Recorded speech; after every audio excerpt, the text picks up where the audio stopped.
Canon video shooters have been waiting for a successor to the 5D Mark II. Did Canon finally deliver with the recently announced EOS R? No. No. Alright, there's already a lot of hate about the new Canon R, and I don't really want to add any more to it, but I will talk about a few disappointments and some things that I think are really going to be important for the future of Canon. Video shooters wanted IBIS, in-body image stabilization, and the Canon R does not have that, doesn't have it. It does have 5-axis movie image stabilization, which is going to be helpful, but far from being the same thing. All right, and a big gripe that people have is single SD card slots. A dual card slot is like the norm for similarly priced cameras on the market, and it blows people's mind that Canon just wouldn't add it. Cropped 4K video. This has really upset a lot of people. It's a full frame mirrorless camera. People were expecting to have some decent 4K video out of this. The cropped 4K video has irked many. All right, those are the biggest gripes that people have about the Canon R. So let's move on to some important things that I think is gonna be really good for the future of Canon. The RF mount. It might be a mild annoyance for a few years having to use adapters, although we'll get into adapters. There's some fantastic adapters for the RF mount. EF lenses do not fit on the Canon R. They don't. With this new RF mount comes a whole new line of RF lenses, which I can see as potential.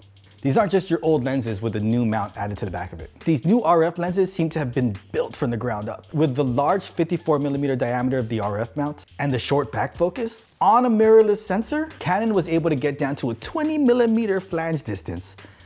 Very close. It allows the back of the lens to get right up to the mirrorless sensor, which will allow the image to just pop right on there. Now with the lens design, this allowed Canon to get more room for optics, and that's a good thing for all of us. This new line of lenses is gonna create some beautiful optics in future lenses. Right now they have 4 out. One example is the 2870 RF lens. That is a constant f2, which was a very difficult thing to do. I think when more people get a hold of this new line of lenses, they're really gonna like the quality that it gives out. We'll take a look at it. I still don't know. I'm gonna reserve judgment until I get my hands on the RF lenses and check out the Canon R. Here are a couple more things that are very interesting to me about the new Canon R and what Canon might be able to do in future cameras. Maybe the R is not the answer. Maybe it's the first step. Along with the new lenses comes a new control called the control ring. In older lenses, we've had, this is the Canon AE1 program, but vintage lenses, you were able to change aperture right from the lens itself. And that was a nice feature, although that's because it was a limitation of the body. But being able to control aperture right from the camera, it's a useful thing. So the control ring on the new RF lenses will allow you, it's also customizable, which is, it's turned off by default, so you'll have to turn it on your camera body. It allows you to use it for aperture, ISO, and other functions. So I think that's a big deal. That's an old idea brought to modern lenses. And it can do much more than we've ever been able to do with lenses. So I, for one, am really looking forward to the control ring. The multifunction bar, that's a nice little feature. You can actually customize this touch bar. It's touch sensitive. You can either tap the left button or the right button to activate certain commands that you can choose. You can slide back and left and right to make decisions or change controls. And that's something I've never seen on any other camera that might be useful in future cameras. Video specs, I'm really not gonna get into it. It shoots 1080p 60, 4K 30.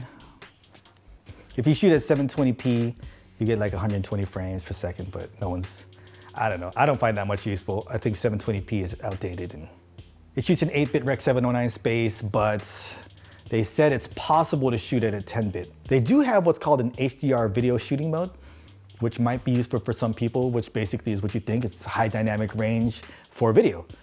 It combines different exposures, darker, lighter, and medium properly exposed, and allows you to get more detail from shadows and more detail from highlights that might have been overblown or crushed.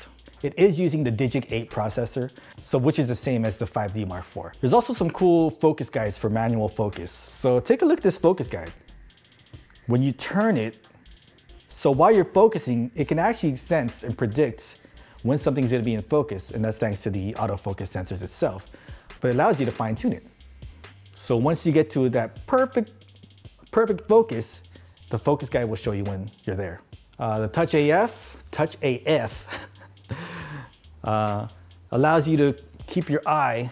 This is 5D Mark II. I do have a lot of Canon cameras, just over the years, over the decades that I've been using cameras. I'm not a fanboy or a hater. I just want good products. So for a long time, Canon did a great job, but they've kind of, to me, been falling off, and people have been disappointed year after year after year. And a lot of us were hoping that this year, the Canon R was going to be kind of the game changer. And unfortunately, to me, I think it falls short. Although I'll test it out myself to see, what it's like. I don't want to judge something before I even try it. So yeah, so with the touch focus, you can keep your eye in the electronic viewfinder, and you can actually search around focus while you're in there. So you can actually see where your focus is going to be instead of doing this, a handheld manual focus, which I like to use, but I mean, that's a cool little addition, being able to do that. It's priced at $2,300, which is, I guess, a little high. I mean, my Panasonic GH5 that I'm shooting with now, it was around $2,000 when I bought it. But to me, since I'm coming from the Canon world, I had to get an adapter to get my EF lenses on there. And that was another $650. I got the Metabones XL. If you think about it, I spent about $3,000 for my camera. So the Canon R, I guess, I don't know how much the adapters cost. Oh, I was gonna talk about the adapters. The Canon RF adapters are actually really cool. So there's, I think, 3. Let's see if I can remember them all. The first one can adapt your EF lens to your RF mount. And it also has a control ring. That's cool, so that you can get the control ring functions. It'll be closer to the body instead of on the outside. On the RF lenses, the control ring would be at the edge. Is that where, edge? I'm not so good at English. And it's got a click-stop wheel. You can actually feel the clicks. Having that control ring function on your EF lenses, that's gonna be pretty cool. The other one, wow, I can't remember the other one. Maybe one doesn't have a control ring. All right, so I'll talk about 2 then. The third one allows for a drop-in filter. That's awesome. I mean, I hate having to get step down or step up rings just to put filters on other lenses, or having to buy a filter for each lens. I mean, that's just a pain. Each lens have different thread types, or most lenses have different thread types. So that's always something that's bugged me, is having to deal with filters. And I use cameras, the Panasonic DVX100 for video, which was a fantastic camera. It had built-in ND filters. And I suppose most cinema cameras have built-in filters already, but to have them in your mirrorless cameras or your DSLRs, that's really cool. The 5D Mark II was such a good camera when it came out. How many of you were 5D Mark II shooters? I mean, I'm sure a lot of you were, but curious of how many are still in the game shooting video that maybe started off with a 5D Mark II. Ever since the 5D Mark II came out, I got it right away. I was so excited about it. It was a game changer.